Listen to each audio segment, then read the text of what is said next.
அஸ்ஸலாமு அலைக்கும். இன்றைக்கி நம்ம சேனலில் கடலை மாவு பர்ஃபி எப்படி ஈஸியாக செய்கிறதுன்னு பார்க்கலாம். ரொம்ப ஈஸியாகவும் வீட்டில் இருக்க பொருள் வச்சு செய்யலாம் நம்ம. இப்போ பாருங்கள், நான் அடுப்பை பற்ற வச்சு ஒரு பேன் வச்சுருக்கேன். அதில் 120 கிராம் நெய் ஊற்றிருக்கேன். நான் ஒரு ஸ்பூன் அளவுக்கு மைதா மாவு, நெய் சூடான பிறகு ஒரு ஸ்பூன் அளவுக்கு மைதா மாவு போட்டு நல்லா கலந்து விடலாம். 120லேருந்து 130 கிராம் வரலாம் நம்ம நெய்யை போடலாம். பாருங்கள், நல்லா நெய் சூடான பிறகு 200 கிராம் அளவுக்கு கடலை மாவு, அது நல்லா போட்டு கலந்து விட்டுட்டே இருக்கலாம். இது பச்சை வாசனை போகிற வரலாம் நம்ம நல்லா கலந்து விடணும். பாருங்கள், இந்த அளவுக்கு எண்ணெய் எல்லாம் இப்போ உறிஞ்சிடுச்சு இல்லையா? இப்போ மறுபடியும் நெய் விட ஆரம்பிக்கும். பாருங்கள், நல்லா இது போல் கலந்து விட்டுட்டே இருந்தோன்னா நெய் நல்லா விட ஆரம்பிக்கும். அது வரலும் நம்ம நல்லா கலந்து விட்டுட்டே இருக்கணும்.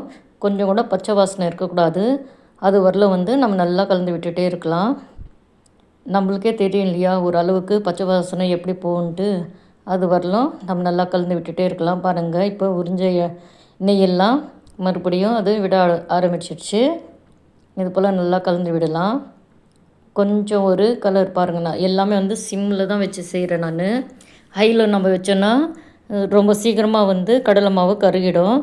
இப்போ ஒரு பேன் வச்சு அதில் 200 கிராம் அளவுக்கு சர்க்கரை, அரை கப் அளவுக்கு தண்ணி போட்டு நல்லா ஒரு சிறு கம்பி பதம் வரும் இல்லையா, ஒரு கம்பி பதம் வரலாம் நம்ம நல்லா கலந்து விடலாம். இப்போ பார்க்கலாம் ஒரு கம்பி பதம் வந்திருக்கான்னு. பாருங்கள், ஒரு சின்ன கம்பி பதம் வந்துடுச்சு.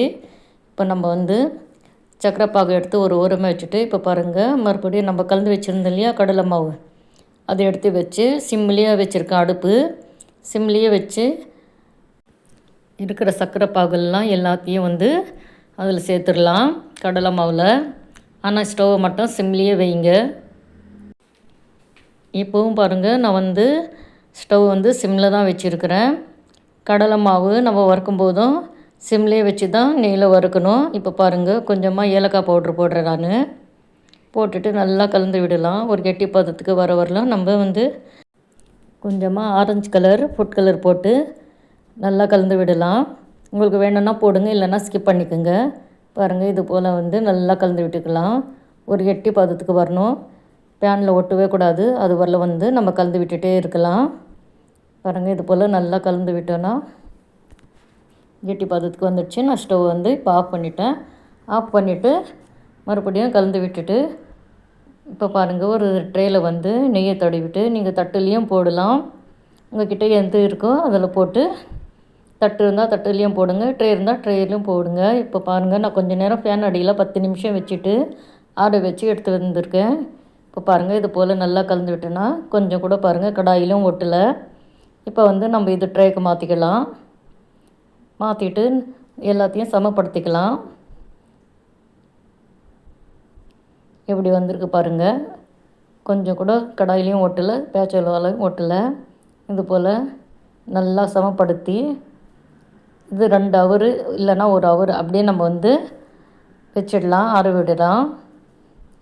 உங்களுக்கு வேணும்னா இது போல் நட்ஸ் இருந்துச்சுன்னா போடுங்க, இல்லைன்னா ஸ்கிப் பண்ணிக்கோங்க. நான் பாதாமும் முந்திரி பிஸ்தா கொஞ்சம் போட்டிருக்கேன்.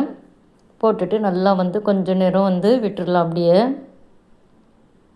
பாருங்கள், 1 ஹவருக்கு அப்புறம் 1 ஹவரோ 2 ஹவரோ அப்படியே விட்டுட்டு நம்ம இப்போ கட் பண்ணலாம். நான் இது கரெக்டாக 1.5 மணி நேரம் விட்டுட்டு தான் நான் கட் பண்ணுறேன். கட் பண்ணிவிட்டு உங்களுக்கு எவ்வளோ பீஸ் வேணுமோ, எந்த அளவுக்கு வேணுமோ நீங்கள் போட்டுக்குங்க. எந்த மாதிரி வேணாலும் நம்ம கட் பண்ணிக்கலாம். நம்ம இஷ்டம் தான் எல்லாமே. பாருங்கள், இது போல் கட் பண்ணி எவ்வளோ இது சைடில் வரும் இல்லையா, அது எடுத்துட்டேன் நான். இப்போ பாருங்கள், எவ்வளோ சூப்பராக கடலை மாவு பர்ஃபி ரெடி ஆகிடுச்சு. நல்லா சாஃப்டாக இருந்துச்சு. இது போல் நீங்களும் செஞ்சு பார்த்துட்டு எப்படி வந்திருக்குன்னு எனக்கு கமெண்ட்ஸில் சொல்லுங்கள். லைக் பண்ணுங்கள், ஷேர் பண்ணுங்கள், கமெண்ட் பண்ணுங்கள். மறக்காமல் சப்ஸ்கிரைப் பண்ணிக்கோங்க. பக்கத்தில் இருக்கிற பெல் ஐக்கனை கிளிக் பண்ணிங்கன்னா நம்ம போடுற வீடியோ உங்களுக்கு நோட்டிஃபிகேஷனாக வரும். பாருங்கள், எவ்வளோ சூப்பராக ரெடி ஆகிடுச்சு.